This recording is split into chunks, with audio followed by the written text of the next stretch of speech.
श्री स्वामी हरिदास को कौन नहीं जानता।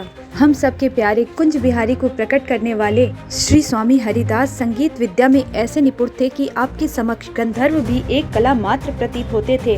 अपने रसमय संगीत से आप श्री श्यामा श्याम को सदा रिझाते थे।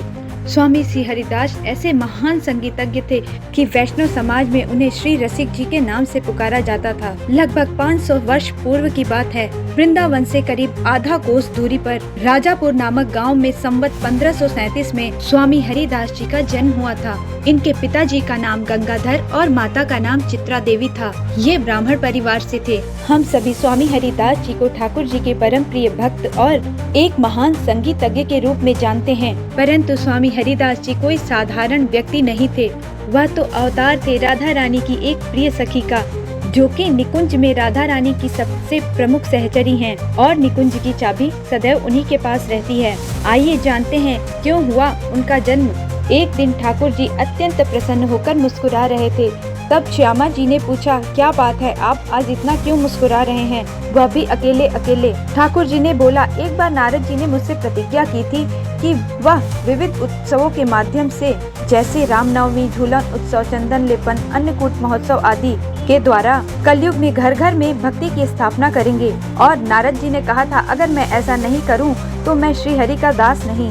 उनकी यह प्रतिज्ञा पूरी होती दिखाई दे रही है और उनके ही प्रयास से इस कलिकाल में भी जीव तीव्र गति से मेरे पास पहुंच रहे हैं। तब श्यामा जी ने कहा, आप तक पहुंचने का रास्ता तो आपने खोल दिया है, परंतु यदि कोई जीव सखी सहचरी बनकर निज महल की सेवा प्राप्त करना चाहे तो वह किस प्रकार सखी बनकर इस सेवा को प्राप्त कर सकती है। उस मार्ग को तो आपने खोला ही नहीं, इस मार्ग को आपने गुप्त ही रखा है। तब ठाकुर जी ने कहा, यह रस तो आपकी सहचरियों की कृपा की करुणा के अधीन है। हे श्यामाजू, अगर आपकी सहचरी मुझ पर भी अनुग्रह न करे तो श्री महल की पहुंच तो मेरे लिए भी दुर्लभ है। जिस समय श्याम श्यामा के मध्य यह वार्ता चल रही थी, उसी समय श्री ललिता जी वहां पधारी। तब श्याम श्यामा दोनों एक साथ ही उन्हें अत्यंत प्रेम भरी दृष्टि से निहारने लगे। ललिता जी ने कहा, आज आप दोनों बड़ी ही स्नेह भरी दृष्टि से मुझे निहार रहे हैं, क्या आज्ञा है मेरे लिए। तब दोनों श्याम श्यामा ने कहा, तुम एक अंश से पृथ्वी पर अवतार ग्रहण करो और उन भक्तों और प्रेमियों के लिए जो सहचरी बनकर निज महल की सेवा प्राप्त करना चाहते हैं, उस सेवा की प्राप्ति का दुर्लभ मार्ग खोलो। श्यामा श्याम के मध्य हुई इस वार्ता से आप समझ ही गए होंगे कि राधा रानी की किस सहचरी ने स्वामी हरिदास के रूप में जन्म लिया था। बचपन से ही इनका मन संसार में बिल्कुल भी नहीं लगता था। इनके गुरुदेव आसुधीर जी सिद्ध महात्मा थे। उन्होंने बाल्यकाल में ही स्वामी हरिदास जी के पिता को बता दिया था, यह बालक ललिता जी के अवतार हैं और समय आने पर यह भजन करने के लिए आपका घर छोड़कर निकल जाएंगे, तब आप इनको रोकना टोकना मत। उनके पिता इस बात को अच्छी तरह समझ गए थे, पर उनके मन में भी एक आकांक्षा जागी कि वे अपने पुत्र के वास्तविक स्वरूप का दर्शन करें। तब पिता ने एक दिन हरिदास जी से उन्हें अपने असली स्वरूप के दर्शन कराने का आग्रह किया। स्वामी हरिदास जी ने उन्हें साक्षात ललिता जी के रूप में दिव्य दर्शन देकर कृतार्थ किया था। स्वामी हरिदास ने 25 वर्ष की आयु में घर बार छोड़कर एक विरक्त की भांति घर से प्रस्थान किया और वृंदावन चले आए। वहीं उन्होंने श्री आशुधीर जी से, जो उस समय के महान आचार्य थे और भगवत प्राप्त संत थे, दीक्षा ली और विरक्त होकर भजन कीर्तन करने लगे। इन्होंने श्री निधि वनराज को अपनी साधना स्थली बनाया। इन्हें निरंतर श्याम श्यामा के दर्शन होते थे। जहाँ वे विराजते थे वहाँ से एक सुरम्य लता के वह निरंतर दर्शन करते रहते थे। वहीं उनकी एकाग्र दृष्टि रहती थी। वे उस ओर देखकर कभी हंसते, कभी भाव में आकर रोते, कभी मुस्कुराते और कभी गंभीर हो जाते, कभी ध्यान में चले जाते और उसी तरफ देखते हुए वे भाव में भरकर गायन किया करते थे। तब उनके एक परम प्रिय शिष्य विट्ठल विपुल देव जी ने एक दिन पूछा, हे गुरुदेव, इस विशेष कुंज की ओर आप सदा ही अपनी दृष्टि क्यों रखते हैं और इधर दृष्टि रखते हुए आप भाव विहल भी हो जाते हैं, इसके पीछे क्या रहस्य है? क्या इस कुंज में कोई विशेष बात है? तब स्वामी हरिदास जी ने उन्हें दिव्य दृष्टि प्रदान की, जिससे विट्ठल विपुल देव जी ने देखा कि रंग महल में एक साथ ही श्याम श्यामा पुष्पों की सेज पर रस विलास कर रहे हैं। श्री श्याम श्यामा के इस रूप का दर्शन करके विट्ठल विपुल देव जी भाव विहल हो गए। उन्होंने स्वामी जी से प्रार्थना की, इस स्वरूप का दर्शन हमें सर्वदा होता रहे। स्वामी जी ने गाकर श्यामा श्याम को पुकारा और देखते ही देखते एक प्रकाश पुंज प्रकट हुआ, जिसमें से श्री कुंज बिहारी का श्री विग्रह बाहर आया। तब बिहारी जी ने विट्ठल विपुल देव जी को इस विग्रह को ले आने के लिए भेजा और आज के बांके बिहारी मंदिर में इसी विग्रह का दर्शन होता है। एक बार स्वामी श्री हरिदास जी के समस्त भक्तों और परिकरों ने उनसे भगवत लीला का दर्शन कराने की प्रार्थना की। तब स्वामी श्री हरिदास जी ने एक बार शरद पूर्णिमा के अवसर पर यमुना जी की दूसरी तरफ मानसरोवर नामक स्थान पर अपने पूरे परिकर और भक्तों को महाराज का दर्शन कराया। स्वामी श्री हरिदास जी की भक्ति सखी भाव की थी। उनकी कुटी के समक्ष बड़े बड़े राजाओं की भीड़ उनके दर्शन मात्र के लिए लगी रहती थी, परंतु उन्होंने कभी भी किसी की मुंह देखी नहीं की। यहाँ एक और दिव्य घटना की चर्चा करते हैं। लाहौर में ठाकुर जी के एक बड़े भक्त सेठ जी रहा करते थे, जिनका नाम था विज्ञानी जी। विज्ञानी जी के घर एक दिन एक महात्मा आए। महात्मा का नाम था श्री ऋषिकेश दास जी। विज्ञानी जी ने उनका बेहद आदर सत्कार किया और सत्संग होने लगा। इसी रस चर्चा में संत ऋषिकेश दास जी ने विज्ञानी जी को बताया कि वृंदावन नामक एक स्थान है जो श्याम श्यामा की नित्य लीला स्थली है। यहाँ पे वे युगल निरंतर लीला करते हैं और यहाँ पर सदैव उनका वास रहता है और रसिक जनों को उनकी इस लीला के प्रत्यक्ष दर्शन भी हुआ करते हैं। तब सेठ विज्ञानी जी ने उनसे पूछा, श्याम श्यामा की नित्य लीला स्थली वृंदावन है, यह तो प्रमाणित बात है, परंतु क्या इस समय कोई ऐसे संत वहाँ रहते हैं जो उस लीला विहार का अपनी खुली आंखों से निरंतर दर्शन करते हो? ऋषिकेश दास जी ने कहा, वृंदावन तो संतों की खान है। कौन से रत्न रूपी संत किस कुंज में छिपे बैठे हैं और नित्य रास विहार के दर्शन करते हैं, यह तो मैं नहीं जानता, परंतु मेरी दृष्टि में एक ऐसे संत हैं जो महान रसिकाचार्य हैं और वे हैं स्वामी हरिदास जी, जिन्होंने अभी हाल में ही कुंज बिहारी जी को प्रकट किया है। वे निधि वन में अपने बिहारी जी को नित्य प्रति लाड़ लड़ाते हैं, उन्हें 56 भोग अर्पित करते हैं और अपने इन्हीं खुले नैनों से नित्य प्रति श्याम श्यामा के युगल दर्शन प्राप्त करते हैं। विज्ञानी जी ने पूछा, क्या उनके दर्शन प्राप्त हो सकते हैं? तब संत ने कहा, उनके दर्शन प्राप्त करना तो अत्यंत कठिन है, परंतु तुम प्रेमी, सरल और भक्त हो तो तुम्हें दर्शन प्राप्त हो जाएगा। विज्ञानी जी ने पूछा, क्या स्वामी जी हमारी कोई भेंट स्वीकार करेंगे? तब संत ऋषिकेश दास ने कहा, सोना चांदी और अन्य भौतिक वस्तुएं तो वह बिल्कुल स्वीकार नहीं करते हैं, परंतु बिहारी जी के श्रृंगार के लिए पुष्प या इत्र जैसी चीजें अगर ले जाएं तो वे स्वीकार कर सकते हैं। और यदि आपको गाना आता है तो आप अपना गायन बिहारी जी को भेंट कर सकते हैं। विज्ञानी जी ने कहा, मुझे गाना तो नहीं आता, परंतु बिहारी जी की सेवा में मैं बढ़िया से बढ़िया इत्र भेंट करूँगा। उन्होंने अपने सबसे अच्छे इत्र बनाने वाले को बुलवाया और 1 लाख रुपए का इत्र एक बड़ी सी बोतल में उन्होंने बनवा कर भरवाया और उसे लेकर वृंदावन की तरफ प्रस्थान किया। संत ऋषिकेश दास जी और विज्ञानी जी वृंदावन आए और निधिवन जाकर बिहारी जी को साष्टांग प्रणाम किया और वहां उपस्थित सेवक से हरिदास जी का पता पूछा तो उन्होंने बताया, स्वामी हरिदास जी तो मानसी में बैठे हुए हैं और इस वक्त यमुना तट पर ही मिलेंगे। विज्ञानी जी जरा भी रुकना नहीं चाहते थे, अतः वे यमुना तट पर पहुँचे और वहाँ उन्होंने देखा स्वामी हरिदास जी मानसी सेवा में हैं और आंख बंद करके अपने श्याम श्यामा का दर्शन कर रहे हैं। स्वामी जी वहाँ नेत्र बंद करके अपनी मानसी में श्याम श्यामा की होली लीला का दर्शन कर रहे थे। उस समय लीला में श्री राधा रानी के हाथ में एक चौड़े मुख का बर्तन था जिसमें केसर मिश्रित जल था। वह जल श्री राधा रानी ठाकुर जी पर डालने ही वाली थी, परंतु नटखट ठाकुर जी ने चतुराई से ऐसा एक चाल चली जिससे उन्होंने वह इत्र राधा रानी के ही अंगों पर उलट दी। अब तो राधा रानी का पक्ष कमजोर हो गया और उनके पास रंग भी समाप्त हो गया था। राधा रानी ने ललिता जी अर्थात स्वामी हरिदास जी की तरफ देखा और कहा, अब तो हमारा रंग ही समाप्त हो गया। उसी समय विज्ञानी जी ने साष्टांग दंडवत किया और वह बड़ी सी इत्र की शीशी समर्पित की। स्वामी जी भाव में मग्न थे। उन्होंने तत्काल ही वह इत्र की शीशी राधा रानी की उस बर्तन में डाल दी और बोले, स्वामिनी जू, अब हमारी जीत पक्की है। तब राधा रानी ने उस इत्र से भरी हुई बाल्टी को ठाकुर जी के श्री अंगों पर उड़ेल दिया। अब विज्ञानी जी को तो इस लीला का दर्शन नहीं प्राप्त हुआ। उन्होंने बाह्य जगत में यह देखा कि स्वामी हरिदास ने उनके द्वारा ले आया गया मुश्किल से बनवाया हुआ महंगा इत्र रेत में उड़ेल दिया है। वे मन ही मन सोचने लगे, बड़े विचित्र महात्मा हैं। इत्र को सूंघा तक नहीं, देखा तक नहीं, बिहारी जी को चढ़ाया तक नहीं और पूरा का पूरा इत्र रज में डालकर व्यर्थ कर दिया। परंतु फिर भी वे हाथ जोड़कर वहीं बैठे रहे। थोड़ी देर बाद जब स्वामी हरिदास जी अपनी मानसी सेवा से बाहर आए तो सेवक ने हाथ जोड़कर बताया कि यह भक्त लाहौर से आपका दर्शन करने आए हैं। स्वामी जी ने कहा, हमारा दर्शन क्या करना, जाकर निधि वन में बिहारी जी का दर्शन करो। विज्ञानी जी ने कहा, पहले हमने वहीं दर्शन किया, उसके पश्चात आपके पास आए हैं। स्वामी हरिदास जी उनके मन में चल रही उथल पुथल को समझ गए थे कि उनके मन में क्या चल रहा है, इसीलिए उन्होंने कहा, जाओ अब पुनः दर्शन करो। जैसे ही उन्होंने निधिवन राज में प्रवेश किया, उन्हें दूर से ही इत्र की बड़ी सुगंधी आने लगी। अंदर जाकर उन्होंने बिहारी जी का दर्शन किया तो देखा बिहारी जी के संपूर्ण श्रीअंगों और वस्त्रों से उनका लाया हुआ इत्र टपक रहा है और उसकी मधुर सुगंध से संपूर्ण निधिवन राज महक रहा है। उस लीला को देखकर वे भक्त सब कुछ समझ गए और उन्होंने भगवान की बड़ी कृपा का अनुभव किया, क्योंकि बिहारी जी ने उनके इत्र की भेंट को स्वीकार कर लिया था। यह सोचकर ही वे भक्ति भाव से विभोर हो गए और स्वामी हरिदास जी के चरणों में जाकर गिरे। स्वामी श्री हरिदास जी के जीवन से जुड़ी हुई एक और सुंदर घटना का हम उल्लेख करते हैं। पंजाब और कश्मीर की सीमा के क्षेत्र में जसरोटा नामक एक गांव पड़ता है, जहां एक निर्धन ब्राह्मण दयाराम जी निवास करते थे।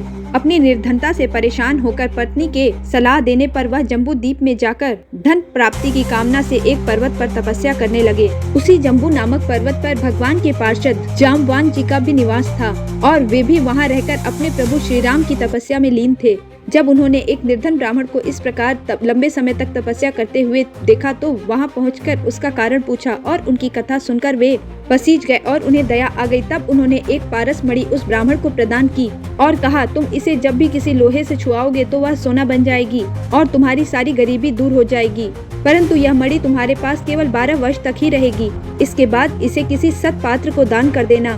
ब्राह्मण वह पारस मणि लेकर अपनी तपस्या से वापस घर लौट आया और उसने यह बात अपनी पत्नी को बताई। उस पारस मणि की सहायता से ब्राह्मण के निर्धनता के दिन चले गए। वह दयाराम नाम का ब्राह्मण अब सुखी और संपन्न था और इसने अब दूसरे निर्धन लोगों की इस धन से सहायता करनी आरंभ कर दी। उसने खूब अन्न धन धान्य का दान किया और संतों की खूब सेवा की।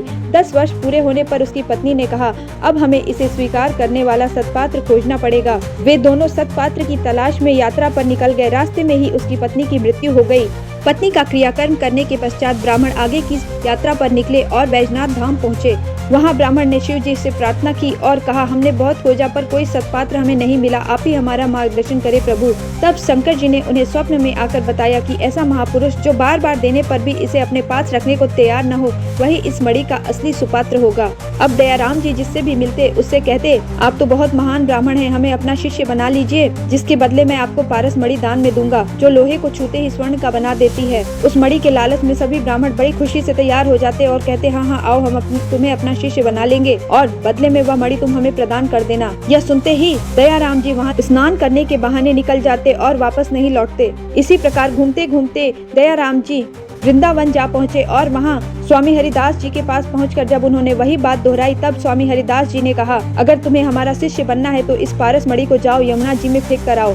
तब उस ब्राह्मण ने जैसा स्वामी हरिदास ने बताया था वैसा ही किया। तब स्वामी हरिदास जी ने उन्हें अपना शिष्य बनाया और उनका नाम रखा दयाल दास जी। दयाल दास जी के मन में कभी कभी यह विचार फिर भी आ जाता कि वह मणि को 2 वर्ष और अपने पास रख सकते थे, तब वह उसका और उपयोग कर सकते थे। स्वामी हरिदास जी ने दयाल दास जी का यह विचार पढ़ लिया।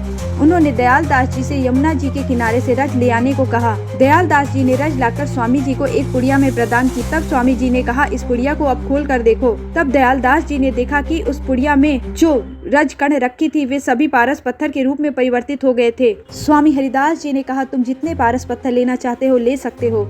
दयाल दास जी के ज्ञान चक्षु तुरंत खुल गए और उन्होंने उस पारस पत्थर को दूर फेंक कर कहा, हे गुरुदेव, असली पारस पत्थर तो आप हैं, युगल सरकार का नाम है, हमें कोई पारस पत्थर नहीं चाहिए। और इस घटना के पश्चात धन के लिए उनकी वासना और इच्छा सदा के लिए समाप्त हो गई। इसी समय के महान संगीतज्ञ बैजनाथ प्रसाद मिश्र, जिन्हें संसार बैजू बावरा के नाम से जानता है, बैजनाथ मिश्र अर्थात बैजू बावरा ग्वालियर के राजा मान सिंह के दरबार के गायक थे और उनकी दरबार में संगीत के आचार्य भी थे। बैजू बावरा भी अपने समय के महान संगीतज्ञ थे। वैसे ये दोनों ही आपस में गुरु भाई थे, क्योंकि दोनों के ही संगीत के गुरु स्वामी हरिदास जी ही थे। कैसे हुई बैजू बावरा पे हरिदास जी की कृपा। एक दिन स्वामी जी प्रसाद पाने के बाद कोने में दोने का पात्र डालने जा रहे थे। बाहर बैजू बावरा बड़े भाव से दोनों हाथ सामने करके खड़े हो गए। उस दोने में प्रसाद का एक भी कण नहीं बचा था। इसी कारण स्वामी जी ने सोचा दोना फेंकने के लिए मांगा होगा। उन्होंने वह दोना फेंकने के लिए उनके हाथ में दे दिया। जैसे ही श्री स्वामी हरिदास जी ने वह दोना बैजू बावरा के हाथ में दिया, बैजनाथ मिश्र जी वह दोना पाते ही उन्हें प्रणाम करके बड़ी श्रद्धा से दोने को सिर से लगाकर उस प्रसाद को चबाकर खाना शुरू कर दिया। स्वामी हरिदास जी को बड़ी दया आई। वे मन में सोचने लगे, इसे गुरु का प्रसाद पाने की आकांक्षा थी, परंतु इसे प्रसाद नहीं मिला तो इसने दोने का ही सेवन कर लिया। स्वामी जी ने उसे करुणा भरी दृष्टि से देखा और उसी क्षण बैजनाथ मिश्र अर्थात बैजू बावरा के हृदय में समस्त राग रागिणियां प्रकट हो गए। स्वामी जी की कृपा से बैजू बावरा आने वाले समय में महान संगीतज्ञ बना। स्वामी हरिदास जी के जीवन की अगली कथा में हम जानते हैं कैसे उन्होंने तानसेन पर कृपा की। तानसेन, जिनका असली नाम राम तनु पांडे या तन्ना मिश्र था, वे रीवा बघेल खंड के नरेश श्री राजा राम बघेला के दरबार में प्रधान गायक थे। इन्हें दीपक राग सिद्ध था, परंतु इसे शांत करने वाला मेघ राग इन्हें नहीं आता था। दरबार में इनका बड़ा ही मान सम्मान था, क्योंकि दीपक राग गाते ही इनके चारों तरफ रखे हुए दीपक जल उठते थे और अपार ऊर्जा उत्पन्न होती थी। इनकी इसी बात से अन्य दरबारी गायक इनसे अत्यंत ईर्ष्या करते थे। उन्होंने एक दिन राजा से असमय ही तानसेन से दीपक राग गवाने की प्रार्थना की। वे झूठी स्तुतियां करके उनसे कहने लगे, बड़े समय से राग दीपक सुनाई नहीं पड़ा। जैसा दीपक राग तानसेन को सिद्ध है, वैसा किसी को नहीं। राजा के मन में भी दीपक राग सुनने की इच्छा जाग उठी। उन्होंने कहा, हाँ ठीक है, बहुत लंबा समय बीत गया है दीपक राग सुने हुए। उन्होंने तानसेन से दीपक राग गाने के लिए कहा, परंतु तानसेन ने कहा, दीपक राग गाने के लिए बरसात अथवा ठंड का मौसम ही उपयुक्त होता है। इस समय गर्मी बहुत है, जिसे भी यह राग सिद्ध होता है। जब यह राग शुरू होता है, उसके आसपास गर्मी अत्यंत अधिक हो जाती है और इतनी अधिक गर्मी होती है जो सहन नहीं की जा सकती। यदि आपके पास कोई ऐसा गायक है जिसे राग मल्हार सिद्ध हो, तो मेरे दीपक राग गाने के तुरंत बाद वह राग मल्हार गाए, जिससे तुरंत वर्षा हो, तो मेरी जलन शांत होगी, तो मेरा जीवन बच सकता है, अथवा मैं जल कर कष्ट से मर जाऊंगा। फिर भी राजा ने तानसेन की बात पे ध्यान नहीं दिया और दीपक राग सुनने की हट पकड़ ली। जैसे तैसे तानसेन दीपक राग गाने के लिए तैयार हुए। उनके चारों तरफ बड़े बड़े दीपक रख दिए गए और तानसेन जी बीच में बैठकर दीपक राग गाने लगे। जैसे जैसे वे राग गाते गए, वैसे वैसे वहाँ गर्मी बढ़ती गई और समस्त दीपक एक साथ जल उठे। सभा में बहुत अधिक गर्मी हो गई। तानसेन को अथाह जलन हो रही थी। पीड़ा में वे दरबार से बाहर भागे, फिर भी उनके शरीर में ठंडक नहीं हो रही थी। भागते भागते वे वन की ओर चले गए। वहाँ दो गांव की स्त्रियां ताना और रीरी खड़ी थीं। वे कंडा बीन रही थीं। उनमें से एक ने तानसेन की हालत देखकर कहा, यह दीपक राग से जला हुआ लगता है, इसका उपचार नहीं किया तो ये मर जाएगा। तानसेन जी ने जब यह सुना तो वे समझ गए, केवल मुझे देखकर ये सब जान गई, या कोई सिद्ध माताएं हैं जिन्हें मेघ मल्हार जरूर आता होगा। तानसेन ने हाथ जोड़कर कहा, माताओं, आप मेरे कष्ट को पहचान गई हैं, तो क्या आप इसका निवारण भी कर सकती हैं? तब उन माताओं ने वहां बैठकर शीघ्र ही मेघ मल्हार गाना शुरू किया, जिससे घुमड़ घुमड़ कर मेघ आए और अत्यंत तीव्र वर्षा शुरू हो गई और धीरे धीरे तानसेन के शरीर की अग्नि शांत हो गई। तानसेन ने उन दोनों माताओं से प्रार्थना की, आप हमें यह मेघ मल्हार सिखा दो। तब उन माताओं ने कहा, हम आपको क्या सिखा सकते हैं, हमें तो बहुत थोड़ा सा ज्ञान हुआ है। अगर आपको मेघ मल्हार या कोई भी राग सीखना है तो आप निधि वन में विराज रहे स्वामी हरिदास जी के पास चले जाइए। अगर आप किसी तरह उनकी कृपा प्राप्त कर लेते हैं तो वह आपको संपूर्ण संगीत साधना में निपुण बना देंगे। तब तानसेन जी स्वामी हरिदास जी के पास पहुँचे और वहाँ जाकर उन्होंने उन्हें अपना गुरु बनाकर उनसे संगीत की शिक्षा ली। स्वामी हरिदास जी से संगीत की शिक्षा ग्रहण करने के बाद ही तानसेन की संगीत साधना में भक्ति का समावेश हुआ। तानसेन शुरू से ही दरबार में संगीतज्ञ हुआ करते थे। स्वामी हरिदास से शिक्षा प्राप्त करने के पश्चात जब उन्होंने अकबर के दरबार में संगीत सुनाया तो अकबर ने उन्हें अपना मुख्य संगीतज्ञ नियुक्त कर दिया। यही तानसेन अकबर के 9 रत्नों में से भी एक बने। अकबर तानसेन की गायकी सुनकर मंत्रमुग्ध हो जाया करता था, परंतु तानसेन जो ब्राह्मण पुत्र थे, वे लौटकर जब एक बार अपने गांव आए तो गांव के सभी ब्राह्मणों ने उनका बहिष्कार कर दिया, क्योंकि एक ब्राह्मण होकर उन्होंने एक मुगल के यहाँ नौकरी की। तानसेन ने उन्हें यह समझाने की कोशिश की कि वहाँ मैं सिर्फ नौकरी करता हूँ, मेरा आचार विचार जनेऊ शिखा सब सुरक्षित और पवित्र है, परंतु गांव के ब्राह्मणों ने उनका बहिष्कार कर दिया। अंत में तानसेन दिल्ली के दरबार में ही निवास करने लगे। तब अकबर ने कहा, तुम्हें अपनी जाति की लड़की तो मिलेगी नहीं। अतः उसने अपने मौलवी की 2 शहजादियों से उसका विवाह करवा दिया। उनके 2 पुत्र हुए, जिनका नाम बड़े मियाँ और छोटे मियाँ हुआ। और यही बड़े मियाँ और छोटे मियाँ जिन्होंने अपने पिता तानसेन से संगीत की अद्भुत शिक्षा दीक्षा ग्रहण की, आगे जाकर इन्हीं के वंशजों ने संगीत के कई घराने और उस्ताद बनाए। मुसलमानों में संगीत के ज्ञान का प्रादुर्भाव इन्हीं की परंपरा से आया। एक बार तानसेन अकबर के दरबार में बैठकर गायन कर रहे थे। अकबर उनकी हर ताल पर वाह वाह कर उठते। अकबर ने कहा, तानसेन तुम बहुत ही अच्छा गाते हो। मुझे तो लगता है इस समूची पृथ्वी पर तुम्हारे जैसा कोई कहीं भी अन्य गायक नहीं है। तानसेन ने तुरंत अपने कानों पर हाथ रखा और क्षमा मांगते हुए कहा, नहीं महाराज, ऐसा नहीं है। उसके पश्चात उन्होंने पानी से भरे हुए कटोरे में से एक बूंद अपनी उंगली पर ली और उसे जमीन पर गिराकर कहा, मेरे गुरुदेव स्वामी श्री हरिदास जी के समक्ष मैं एक जल की बूंद के समान ही हूँ। संगीत के अगाध समुद्र तो हमारे गुरुदेव स्वामी श्री हरिदास जी हैं। अकबर ने आश्चर्यचकित होकर कहा, क्या बात करते हो?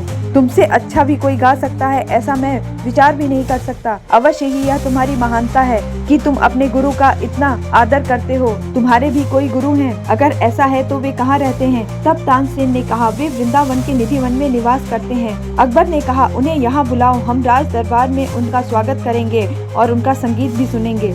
तानसेन ने अपने दोनों कानों पर हाथ रखकर कहा, क्षमा महाराज, परंतु मेरे गुरुदेव कहीं भी आते जाते नहीं हैं और किसी की सेवा के लिए तो वे बिल्कुल भी नहीं गायन करते हैं। अकबर ने कहा, मैं दिल्ली का सम्राट हूँ, वे फिर भी यहाँ नहीं आएंगे?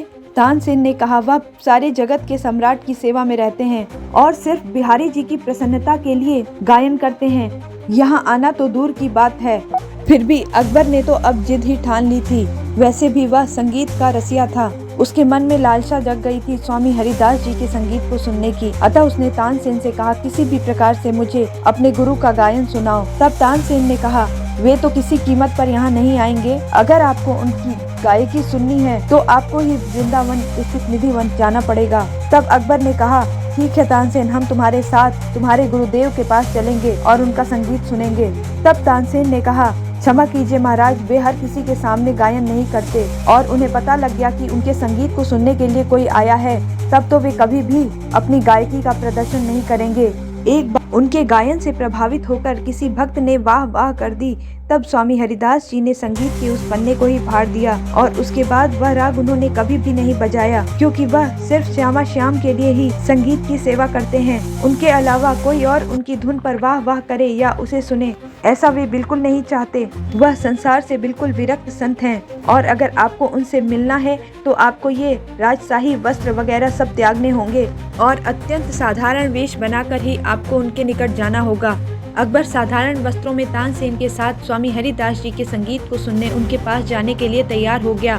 तब तानसेन ने कुछ सोचकर कहा कि स्वामी जी किसी भी अन्य के समक्ष कुछ भी गायन प्रस्तुत नहीं करेंगे, अतः आप ऐसा कीजिए कि आप हमारा तान पूरा ले लीजिए और हमारे साथ सुर मिलाने वाले गायक के रूप में चलिए। स्वामी जी के संगीत को सुनने के लिए अकबर यह भी करने के लिए तैयार हो गया। फिर तानसेन ने अत्यंत विनम्रता के साथ कहा, वहाँ जाकर आपको एक और बात का खास ख्याल रखना पड़ेगा। तब अकबर ने कहा, अब सब कुछ तो छुड़वा दिया, मुझे तो तू अपना तानपुरे वाला बनाकर ले जा रहा है, अभी क्या बाकी है? तानसेन ने कहा, आपके लिए तो सिर्फ एक संगीत का राग सुनने के लिए वहाँ जाना जरूरी है, पर मेरे तो वह गुरु हैं। जरा सी चूक होने पर वे मेरा त्याग कर देंगे तो मेरे लिए जीवन मरण का प्रश्न हो जाएगा। आप मुझ पर एक दया और कीजिए कि स्वामी जी का संगीत सुनकर जैसे आप यहाँ दरबार में बैठकर वाह वाह करते हैं, वहाँ यह वाह वाह बिल्कुल भी मत कीजिएगा, क्योंकि स्वामी जी को बिहारी जी के अतिरिक्त किसी की भी वाह वाही प्रिय नहीं है। अकबर संगीत का बड़ा रसिया था, अतः उसने तानसेन की समस्त बातों को मान लिया और तानसेन के साथ स्वामी हरिदास जी के दर्शन के लिए वृंदावन की ओर प्रस्थान किया। वहां पहुंचकर तानसेन ने स्वामी जी को प्रणाम किया और उनके चरणों के पास बैठ गया। स्वामी जी ने कहा, तानसेन बड़े समय बाद आए हो, चलो बिहारी जी की सेवा में कुछ प्रस्तुत करो। तब तानसेन ने एक राग सुनाना शुरू किया और जानबूझकर बार बार उसके स्वर गलत लगाने लगा, क्योंकि उसे पता था वह अगर सीधे सीधे स्वामी हरिदास जी को गायन करने के लिए कहेगा तो वह साफ मना कर देंगे। परंतु अपने शिष्य को गलत स्वर लगाता हुआ देखकर स्वामी जी ने उसे टोका और कहा, तानसेन क्या करते हो, इस प्रकार गलत स्वर क्यों लगा रहे हो?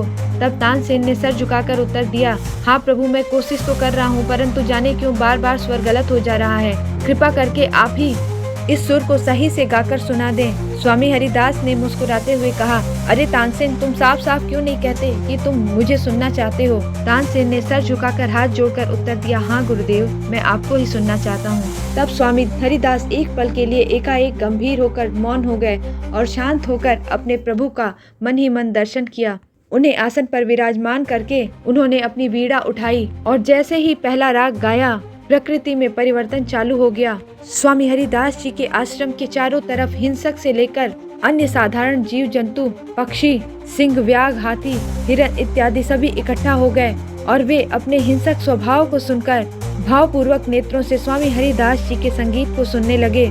जैसे ही स्वामी हरिदास जी ने सुर लगाया, अकबर तो उनकी इस सुर को सुनकर मंत्रमुग्ध होकर बेहोश ही हो गया। जब तक स्वामी श्री हरिदास गाते रहे तब तक सारी प्रकृति मंत्रमुग्ध होकर मदहोश होकर उनके संगीत, उनके राग में खोई रही। जैसे ही स्वामी हरिदास ने अपना गायन समाप्त किया, समस्त जीव जैसे वापस अपनी चेतना में वापस आ गए और अकबर भी जैसे ही होश में आया, उसके मुंह से निकला वाह वाह वाह वाह। वह तो जैसे भूल ही गया कि वह तानसेन का सेवक बनकर आया है। जैसे ही वाह वाह सुनी, स्वामी हरिदास समझ गए कोई तो राजा महाराजा जिसे संगीत सुनकर वाह वाह करने की आदत है यहाँ उपस्थित है। तब उन्होंने तानसेन से थोड़ा रोष में देखते हुए पूछा, तानसेन, तुम्हारे साथ क्या कोई अन्य भी आया है? यह वाहवाही कौन कर रहा है? तानसेन बिल्कुल घबरा गया और हाथ जोड़कर स्वामी जी से क्षमा मांगते हुए बोला, हे गुरुदेव, मेरे साथ ये जो मेरा सेवक बनकर आया है, भारत में इन्हें सम्राट की पदवी प्राप्त है और लोग इन्हें अकबर के नाम से जानते हैं। क्षमा कर दीजिए गुरुदेव,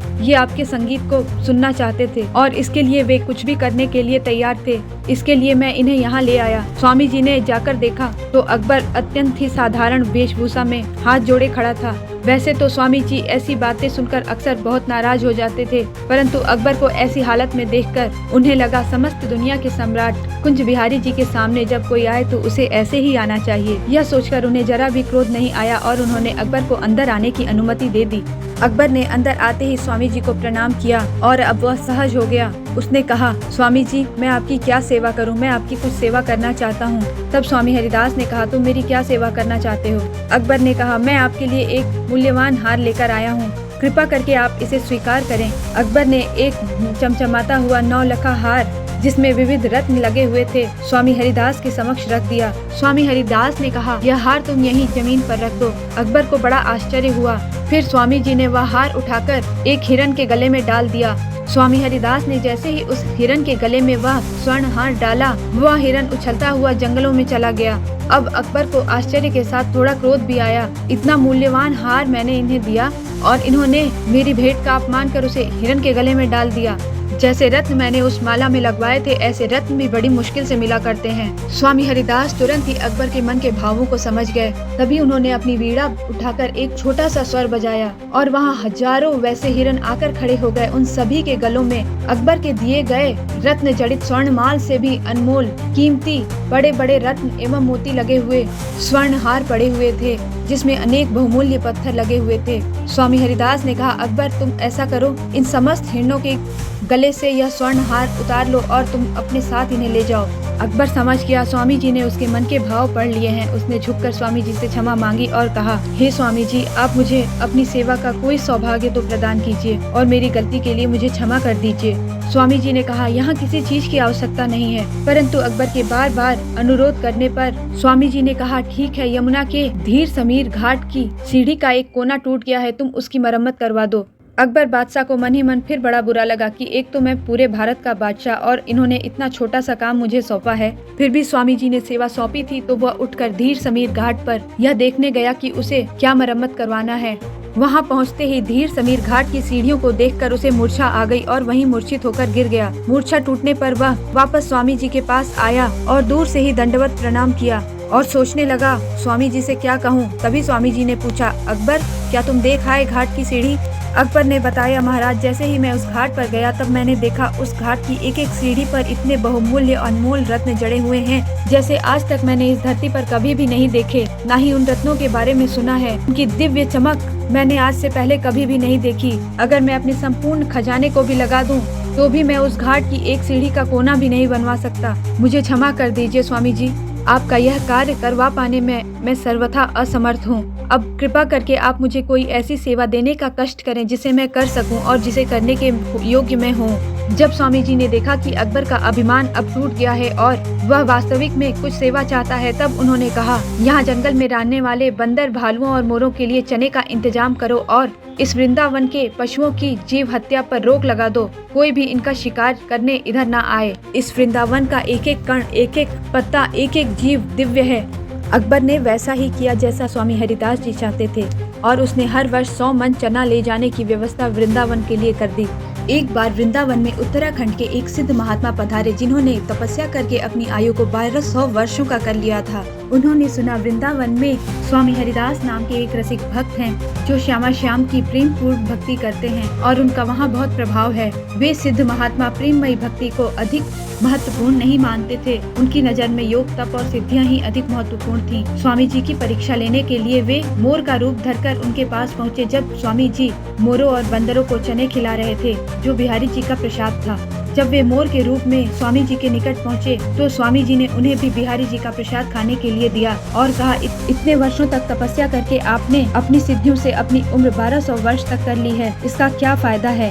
इन सिद्धियों को प्राप्त करके जीवन में मनुष्य का पतन ही होता है, क्योंकि प्राप्त हुई सिद्धियां उसे अहंकार के रास्ते पर ले जाती हैं और उसकी बुद्धि निर्मल नहीं हो पाती, जिससे ईश्वर से उनका साक्षात्कार नहीं हो पाता। बिहारी जी का प्रसाद पाकर और स्वामी हरिदास जी की वाणी सुनकर उन सिद्ध महात्मा को अपनी भूल का एहसास हो गया और तुरंत ही वे अपने असली वेश में आकर स्वामी जी से क्षमा मांगने लगे। स्वामी जी ने कहा, मनुष्य जीवन बड़ी ही कठिनता से मिलता है, आपने इतने वर्ष सिद्धियां प्राप्त करने में गवा दिए। तब उन सिद्ध योगी ने स्वामी जी के चरणों में पड़े हुए ही कहा, आप समर्थ संत हैं, मुझे अपनी शरण में ले लीजिए। तब स्वामी हरिदास ने उन्हें दीक्षा देकर श्यामा श्याम के नाम का युगल मंत्र दिया और उनका नाम श्री प्रकाश दास रखा। स्वामी जी के आश्रम में एक बार कुंज बिहारी के लिए अन्नकूट महोत्सव किया जा रहा था। इसी अवसर पर हरिराम व्यास जी भी वहां दर्शनों के लिए आए हुए थे। व्यास जी के साथ राजा मधुकर शाह और राजा राम बुंदेला भी, जो उनके शिष्य थे, वहां पधारे हुए थे। उन्होंने देखा कि बिहारी जी को जो अन्नकूट महोत्सव में भोग पधराया जा रहा है वह भोग मिट्टी के बर्तनों में उन्हें चढ़ाया जा रहा था। यह देखकर मधुकर शाह को लगा, स्वामी जी तो विरक्त महात्मा हैं, उनसे बर्तनों की व्यवस्था नहीं हो पाई होगी, बिहारी जी का भोग तो स्वर्ण के बर्तनों में लगना चाहिए। तब राजा राम बुंदेला ने आगे बढ़कर स्वामी जी से हाथ जोड़कर पूछा कि हे स्वामी जी, अगर आपकी आज्ञा हो तो मैं भगवान की सेवा के लिए स्वर्ण के बर्तन बनवा दूंगा। बिहारी जी को मिट्टी के बर्तनों में भोग लगाना उचित नहीं लगता है। तब स्वामी जी ने कहा, तुम इसे सामान्य मिट्टी समझ रहे हो? यह सामान्य मिट्टी नहीं है, यह वृंदावन की रज है और जिस स्वर्ण की बात तुम कर रहे हो वह स्वर्ण कभी भी इस रज की बराबरी नहीं कर सकता। मन ही मन उस राजा ने सोचा, स्वामी जी ये कैसी बातें कर रहे हैं, स्वर्ण तो आखिर स्वर्ण होता है, मिट्टी से भला उसकी क्या बराबरी। स्वामी जी तुरंत उस राजा के मन की बात को जान गए और उस राजा को दिव्य दृष्टि प्रदान करते हुए उन्होंने कहा, अब एक बार श्रद्धा से तुम इन पात्रों को देखो। राजा ने जैसे ही उन पात्रों को दिव्य दृष्टि से देखा, वे सभी पात्र स्वर्ण और अनेक रत्नों से जगमगाते हुए दिव्य रूप से प्रकाशित दिखाई दिए। इस घटना के बाद दोनों ही राजाओं के मन में स्वामी जी के प्रति विशेष भक्ति की भावना जागृत हो गई। मधुकर शाह तो इस घटना के बाद वृंदावन छोड़कर ही नहीं जाना चाहते थे। उन्होंने कहा, मैं वृंदावन छोड़कर नहीं जा सकता, मुझे राजा की पदवी नहीं चाहिए, मैं यह सब छोड़कर यहीं निवास करना चाहता हूँ।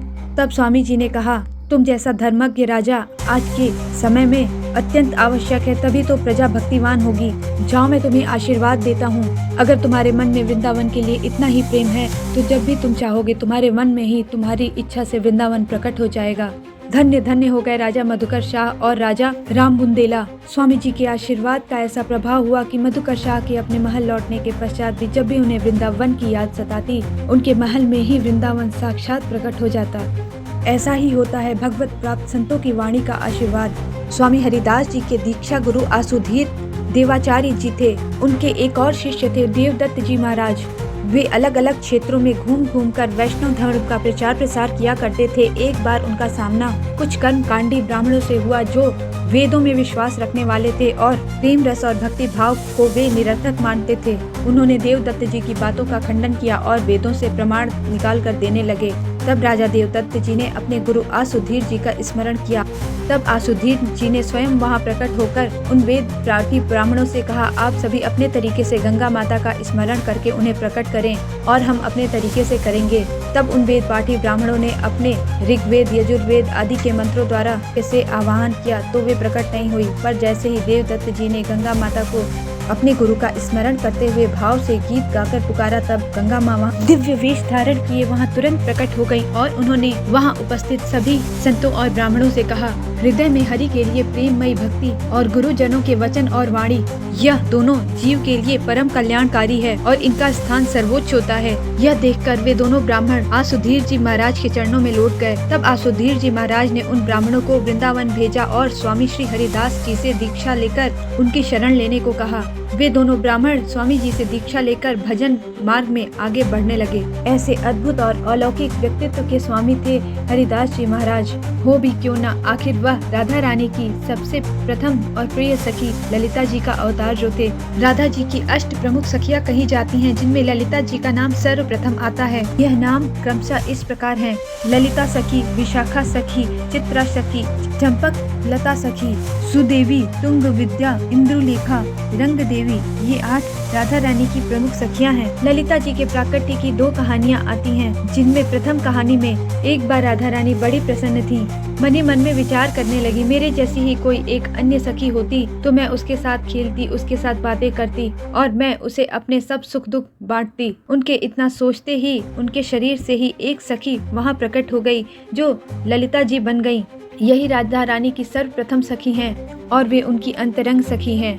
ललिता सखी के प्राकट्य की एक दूसरी कथा इस प्रकार कही जाती है। एक बार भगवान श्री कृष्ण ने राधा रानी का श्रृंगार अपने हाथों से किया। राधा रानी भी बड़ी तन्मयता से श्याम सुंदर से अपना श्रृंगार करवा रही थी। भगवान श्री कृष्ण ने भांति भांति के पुष्पों से और आभूषणों से राधा रानी का नख से शिख तक श्रृंगार किया। राधा रानी को यह श्रृंगार इतना भाया कि वे दर्पण में जब तक श्याम सुंदर उनका श्रृंगार करते रहे तब तक उन्हें निहारती रहीं, और जब श्याम सुंदर उनका श्रृंगार कर चुके तब भी वे भाव में बैठी अपने श्रृंगार को ही निहारती रहीं। कैसे श्याम सुंदर ने उनकी बेंदी लगाई, कैसे गजरा लगाया, कैसे पुष्प सजाए, कैसे उनकी चूटी गूंथी। एक एक श्रृंगार को वह गौर से देखती और प्रसन्न होती और उनके मुख से निकला, हे ललिता, आप अत्यंत सुंदर लग रही हैं। राधा रानी दर्पण से अपनी नजर हटा ही नहीं रही थी।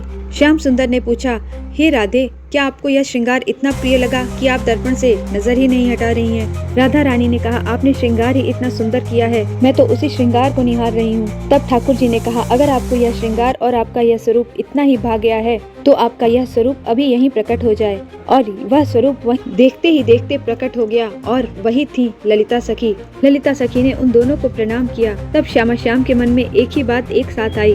राधा जी ने सोचा, यह तो श्याम सुंदर जी का किया हुआ श्रृंगार है, इसलिए यह सदैव इनका ही साथ देंगी। और श्याम सुंदर ने सोचा, यह तो राधा जी की छाया है, अतः ये इनका ही साथ देंगी। पर ललिता जी तो राधा जी की परछाई ही थी। वे इन दोनों के मन की समस्त बात को एक साथ समझ गयी और उन्होंने एक साथ ही अपने जैसी अन्य 7 सखियां और प्रकट कर दी और यही राधा जी की 8 सखियां कहलाईं, जो सदैव श्यामा जी के साथ ही रहती हैं। इन्हीं ललिता जी के पास निकुंज की चाबी है। अगर कोई श्यामा तक पहुंचना चाहे तो उन्हें सर्वप्रथम ललिता जी के पास ही जाना पड़ेगा। ललिता जी ही उस जीवात्मा को प्रियतम निज महल तक पहुंचाती हैं। ललिता जी का स्वभाव अत्यंत ही भोला और सौम्य है। वे जो कुछ भी करती हैं अपने आराध्य की खुशी के लिए करती हैं। संत जनों ने इनके ध्यान की विधि बताई है। यदि हमें राधा माधव तक पहुंचना है तो हमें इनकी आराधना करनी चाहिए, क्योंकि इनकी कृपा के बिना हम राधा माधव तक नहीं पहुंच सकते। संत जन इनका ही ध्यान करते हैं। गोपियां तक इनके बिना राधा माधव से नहीं मिल सकती। इन ललिता सखी की भी 8 प्रधान सखियां कही गई हैं, जिनके नाम है रत्न प्रभा, रति कला, सुभद्रा, चंद्र रेखिका, भद्र रेखिका, सुमुखी, घनिष्ठा, कलहासी और कलापनी। कैसी लगी स्वामी हरिदास जी से जुड़ी हुई ये जानकारी आपको? वृंदावन धाम की जय, कुंज बिहारी श्री हरिदास।